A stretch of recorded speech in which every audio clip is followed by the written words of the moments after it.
खुलुमबाय लोगोफोर, education Assam 1 YouTube चेनेलनिफ्राय नोंथांमोनखौ खेबसे बयखौबो बरायनाय बावहरनाय थाबाय। आसा खालामो नोंथांमोना गासैबो मोजाङै दं। लोगोफोर, नोंथांमोननि सेराव दिनैबो मोनसे गोदान भिडिअ लानानै फैलायबाय लोगोफोर। नोंथांमोना भिडिअखौ स्किप खालामालासिनो जोबजासिम नायलांबानो जाबाय।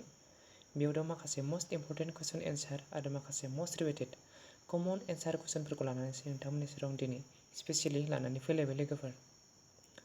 नोंथांमोना भिडिअखौ मोजां मोनोब्ला लाइक, कमेन्ट आरो शेयार खालामना होबानो जाबाय। आरो नोंथाङा आंनि चेनेलखौ दिनै गिबि खेब नायग्रोजेनदोंबा चेनेलखौ साबस्क्राइब खालामनानै होबानो जाबाय। नोंथाङा जाहाथे बयनिख्रुइबो थाबसिन इनफरमेसनफोरखौ मोननो हायो। लोगोफोर, फैदो बिदिब्ला दिनैनि भिडिअखौ स्टार्ट खालामसै। दिनैनि फार्स्ट कुइसनाव दङ जोंहा नायनि। दिनैनि फार्स्ट कुइसनाव दङ कुइसन number 1 Which was the first magazine Assamese language magazine दा बेवहाय गाहायनि बबे एसामिस रावनि गिबि मेगाजिन होननानै बुंदों बेवहाय। अप्शन ए आव दं जनाकि, अप्शन बी रूपकर, अप्शन सी चित्रा चिन्ता, अप्शन डी अरुणोदय। दाना बेनि थार फिननाया जाबाय option D Arunoday. Next question number 2 आव दङ जोंहा नायनि।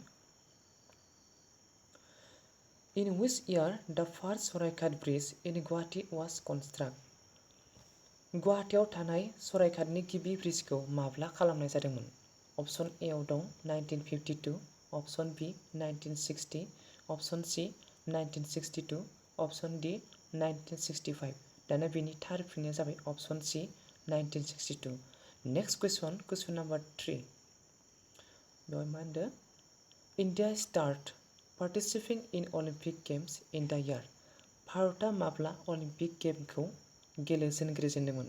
अप्शन ए आव दं 1900, अप्शन बी 1940, अप्शन सी 1912, अप्शन डी 1952। दाना बेनि थार फिननाया जाबाय अप्शन ए 1900। नेक्स्ट कुइसनाव दङ जोंहा कुइसन नाम्बार 4। मा होनदों बेवहाय? कुइसन नाम्बार 4 आव दङ जोंहा हिमा दास इज निकनेम एस। हिमा दासनि गुबुन मोनसे मुङा मा? अप्शन ए आव दं स्प्रिन्ट कुइन, अप्शन बी थिं एक्सप्रेस, अप्शन सी ट्रेक queen, option D Toofan mail. दाना बेनि थार फिननाया जाबाय अप्शन बी थिं एक्सप्रेस। Next question number 5। मा होनदों बेवहाय? हु इज द अथर अफ द एसामिस नभेल माकाम। एसामिसनि नभेल माकामखौ सोर रनसायदोंमोन होनदों बेवहाय? अप्शन ए आव दं रिता चौधुरी, आरो अप्शन बी आव दङ जोंहा Mamoni Raisom Goswami, option C Virendra Kumar Bhattacharya, option D Bhabendranath Saikia. दाना बेनि थार फिननाया जाबाय option A Rita Chaudhury. Next question number 6। Question number 6 आव दङ जोंहा the year of Mahatma Gandhi first visit to Assam was. Mahatma गान्धीया माब्ला आसामाव गिबि खेब दावबायफैजेनग्रोदोंमोन? अप्शन ए आव दं 1921, अप्शन बी 1922, अप्शन सी 1925, अप्शन डी 1926। दाना बिनि थार फिननाया जाबाय अप्शन ए 1921। Next question number 7।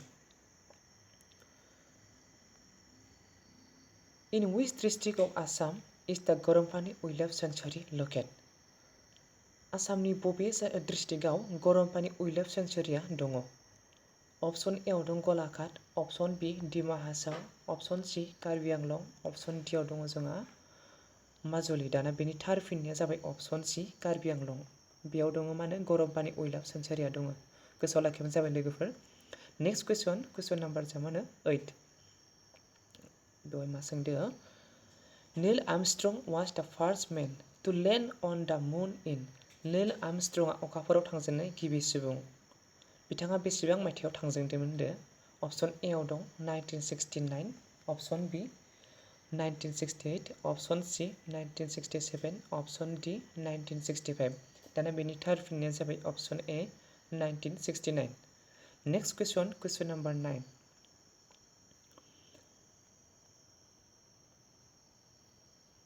कुइसन नाम्बार 9 आव मा होनदों जोंहा which one was the first capital of Ahom kingdom in Assam?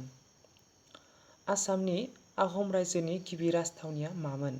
Option A आव दं Jorhat, option B Gargaon, option C Sivasagar, option D Charaideo. दाना बिनि थार फिननाया जाबाय option D Charaideo. Next question number 10 माने बेवहाय who was the author of the book India again itself बेवहाय मा होनदो इंडिया अगेन इटसेल्फ होननाय बिजाबखौ सोर रनसायदोंमोन होनदो बेवहाय अपसन ए आव दङ जोंहा Anand Chandra Barua option B doctor Sanjeev Barua option C Rudra Barua option D Radha Govind Barua बेनि थार फिननाया जाबाय option B doctor Sanjeev Barua next question number 11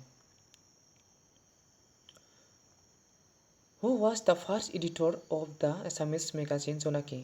Assamese magazine Jonaki को गिबि सोर साफायग्रोजेनदोंमोन एबा फोसावग्रोजेनदोंमोन अपसन ए आव दं लक्ष्मीनाथ बेजबरुवा अपसन बी आनन्द चन्द्र आगरवाला अपसन सी रघुनाथ चौधरी अपसन डी चन्द्र कुमार आगरवाला दाना बेनि थार फिननाया जाबाय option D Chandra Kumar Agarwala next question number 12 बेयाव दङ जोंहा Who had written The Poetry Anthology अलकानन्द खन्थाइ बिजाबखौ सोर लिरदोंमोन अपसन ए आव दं Mamoni Raisom Goswami option B Nirupama Borgohain option C Padmanath Gohain Barua option D Nalini Bala Devi दाना बेनि थार फिननाया जाबाय option A Mamoni Raisom Goswami next question number 13 बेवहाय मा होनदो 13 आव जोंहा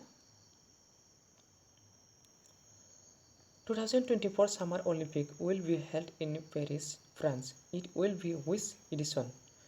2024 मायथाइनि सामार अलिम्पिकआ पेरिस एबा फ्रान्सआव जागोन बियो बेसेबां खोन्दोनि एबा बेसेबां एडिशननि होननानै बुंदों बेवहाय अपसन ए आव दं 32 अपसन बी 33 अपसन सी 34 अपसन डी 35 दाना बेनि थार फिननाया जाबाय अपसन बी 33 नेक्स्ट कुइसन नाम्बार 14 बेवहाय मा होनदों जोंहा Laksminath Borgohain has won the bronze medal in women boxer 64-69 kg category at the Tokyo Olympic.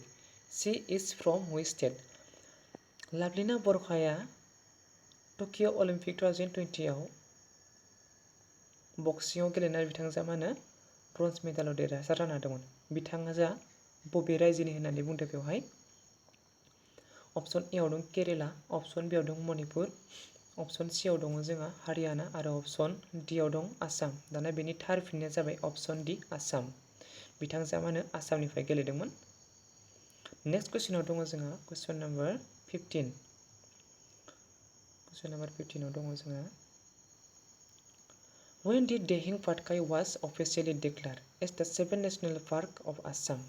Dihing Patkai National Parkखौ माब्ला अफिसियेलि स्निथि हादरारि पार्क हिसाबै आसामा गनायथि मोनदोंमोन अपसन ए आव दं जोंहा 8 जुन 2021 अपसन बी आव दं 9 जुन 2021 अपसन सी 5 जुन 2021 अपसन डी 13 डिसेम्बर 2021 दाना बेनि थार फिननाया जाबाय अपसन बी 9 जुन 2021 गोसोआव लाखिबानो जाबाय लोगोफोर नेक्स्ट कुइसन नाम्बार 16 बेयाव दङ जोंहा मा होनदों कुइसन नाम्बार 16 आव